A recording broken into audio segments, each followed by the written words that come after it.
This episode is a very special one for the RPG Maker reviews.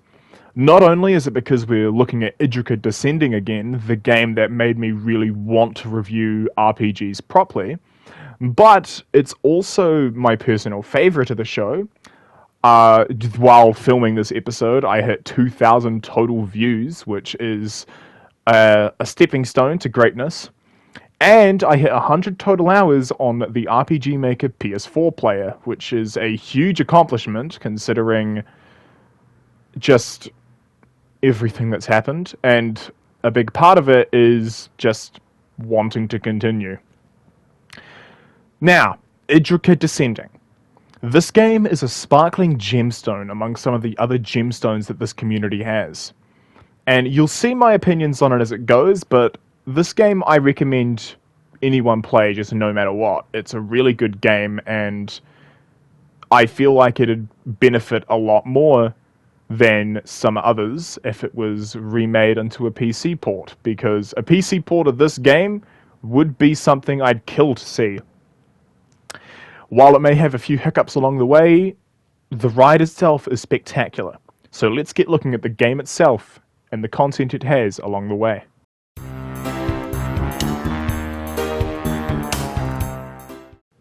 Idrica Descending's story is really good. I mean, while the story up until when I started was pretty basic, just going temple to temple collecting orbs, once all four are collected, the village gets attacked, the stakes are raised, siblings are kidnapped, families are killed, things start to look bleak as you come down into the mainland of it that Idrica was floating above. I forget the name off the top of my head. Things look bleak, the chips are down. Hey, let's go fight some fools on a boat. Idrica Descending kind of falls to the wayside story-wise as the side content opens up, and it's not a bad thing.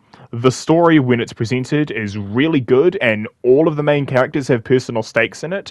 Idra's father's the main bad guy, Mathis' family is dead and his sibling kidnapped, Estelle's sibling is also kidnapped, and Nandred's entire life was stolen from her because she was down on Earth and not on Idrica. And it feels like a very personal story because of it. The story's pacing is kind of what holds it, because the first 6 hours, you could go temple, and get pretty much everything that you need to jumpstart.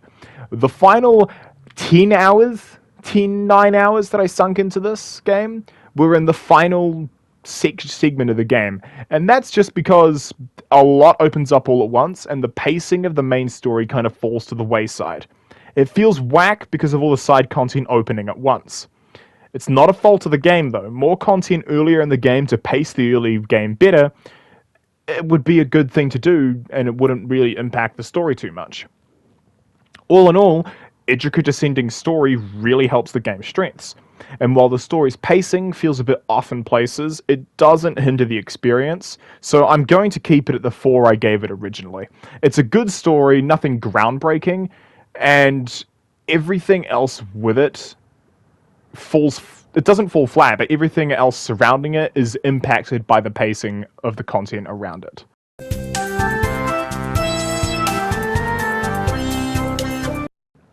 Idra, Mathis, Estelle, and Nandred. While normally I do like my games to have more characters to interact and find ones you like, this game really benefits from the 4 that make up this party just because of the dynamics and how they're made. Idra is street smart. He causes the kickoff of the story and has a real take the easiest path mentality in the intro. As the game goes, however, he grows into something of a hero, leading the charge into almost certain death. The revelations that he was essentially born to be a tool for greater demons doesn't shake the man either. He remains a stalwart man in the face of adversary that would crush the will of even the strongest. So he's a really good character because of it. Mathis was my personal favourite of the 4. He begins the adventure as something of a nervous shadowhide, sticking in Idra's shadow and being kind of led along by it despite how much he didn't want to. As the game continues though, he grows out of Idra's shadow and becomes an incredibly reliable companion with a strong moral compass. In the epilogue cutscene, he becomes Mayor of Idrica itself, with a glorious mustache. Good for him. Estelle's character remains very consistent, the voice of reason for the whole party. She's a constant presence and helps keep Idra and Mathis from flinging themselves off Idrica at the first turn. And in a bright turn, the will they won't they with Idra turns out to be a will be in the epilogue cutscene, as the pair end up confessing their love for each other as they are preparing to go and put the orbs back. And Nandrid. She's got some fun, witty moments, such as Chef Nandrid, which I thought was a masterpiece. She's a lot closer to a skill monkey for this party, knowing a wide variety of tricks and tools to help out outside of combat. She's a fun character, but she just didn't really stick out compared to the other three. All four of these party members are well written, dynamic in their interactions, and because of how few they have a lot of moments to develop and flesh out. As such, I'm going to give Idrica Descending a 5 for its characters.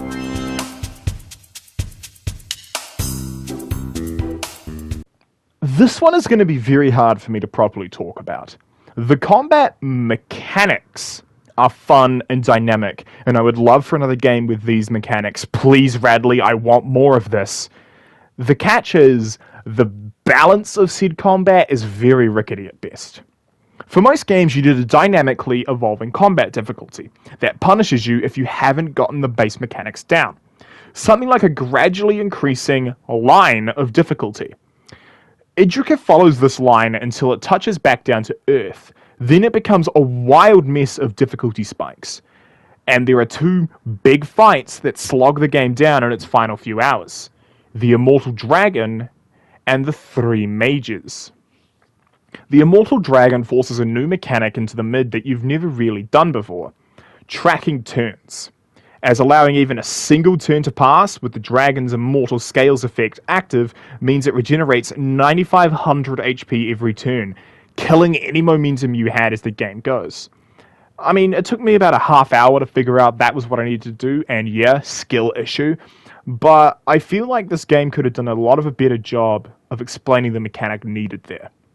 The Three Mages, I'm going to be completely honest, they nearly broke me. A key point about this fight flew over my head in the first few attempts I made of it, and because of that, I struggled. The game even started giving up on me and lagging to the point of near unplayability. And I gave it one more try the following day. Each of the three of them have a weakness to one status condition, either paralyzed, toad, or silence. I mean, I assume anyway. And because of that, the fight went over a breeze, being able to paralyze the one in the back that was able to resurrect, so that one went easy. But I think another big part of it that helps is the equipment. This game's equipment is some of the most creative I've ever seen. Like, Estelle and Idra both had tri-helms equipped. Not because they were the best statistically, but because it essentially allowed them to heal off enemy magic. They would heal from fire, ice, and electric damage. It helped keep their HP topped up and minimize the amount of healing I needed to do. And Mathis had the wall ring. I hope there's more of them around. The wall ring reflects every magic type, and it really helped with Mathis. Nandrid had a gun. The equipment being different depending on what class you have forced me to learn a few different equipment setups, which is really good and it prevents complacency. And for an optional series of combat, you can run an automatic fight on the battle boat for fame and glory, which allowed me to go put the kettle on and start making dinner while these battles raged on. So, the combat. This one was a hard one to decide what to rank it as. The game's balance in the final few regions of the game is annoying, and I think part of that is changing to a new class takes away most of your defenses, so it's a bit of a gamble to do so.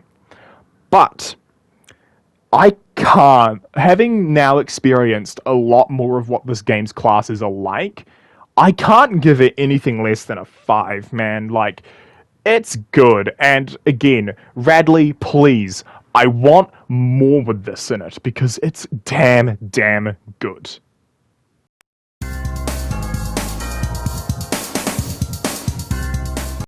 So, exploration. I'm going to mostly talk about the final dungeon because it's a fun one. It rehashes all of the older puzzles from prior dungeons.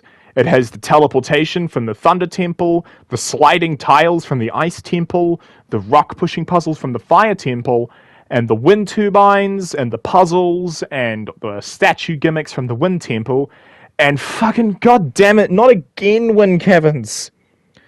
So, I can handle boulder pushing puzzles fine. But not when they're on ice! There's always one little bit I have to complain about with Idrica, and it's mostly just the wind cavern and the lower cavern before the final dungeon. Like, those two suck. And I'm not knocking you, Radley. Everyone though has parts of a game that they'd want to change if they made the game again. But I do like the puzzle in the final town that requires you to find the combination to a clock door by finding which hands on other clocks are stuck. That was a really nice puzzle. I did brute force it though. I found one and I just kind of guessed it from there. The location design is always in stride in a Radley game. Every part of it feels like it was made with care. And Radley always makes locations with an amazing eye for detail. So it's only natural that I knock the score up for exploration to a 4. It's not quite on par as the other games, but it's close.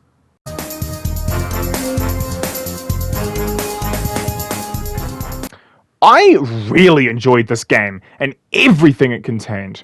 And while the final couple hours were a rough experience, it was worth it in the end for the epilogue. All the working parts of this game come together for an amazing experience that could be a serialized game if more were made. Please, Radley, I need more.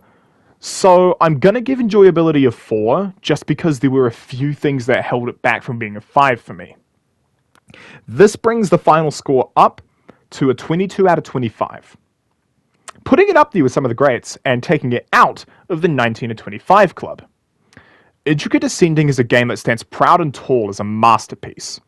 Other games may be better than it, but it'll always be my favourite just because of its unique combat styles, and it will always be an iconic part of RPG Maker's game catalogue, especially for the PS4.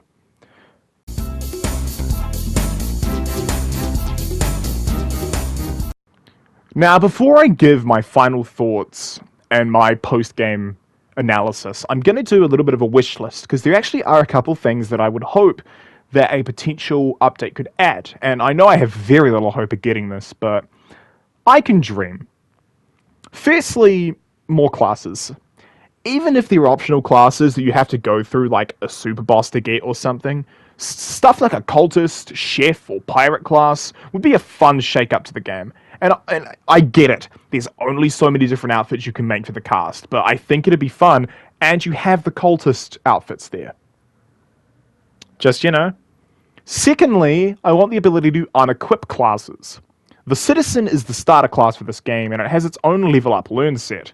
So an ability to go back to the Citizen class would be funny, and would allow for a Citizen-only challenge run to be possible, which I think would be a fun and interesting one, if not a suffering one to do.